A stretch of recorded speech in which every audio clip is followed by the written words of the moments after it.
हाल चाल है? ठीक ठाक जे? राजी बाजी? तबीश भी ठीक है? और सुनाओ। आओ यार दोनों पट्ठे पट्ठे विखाइए फिर आपदे।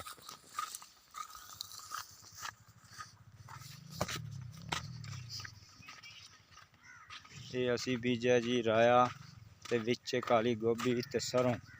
किसी नूं साग चाहिदा होवे आके पट सकदा है।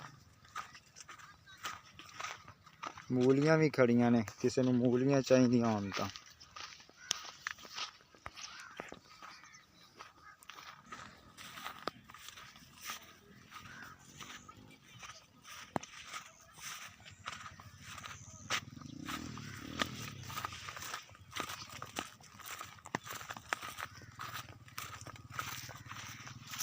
मैं हुण वड्डण लग्या पट्ठे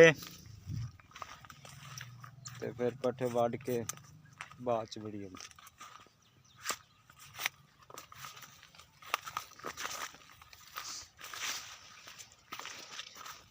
काली काली रातां मैं दुनिया भुल गई सजन।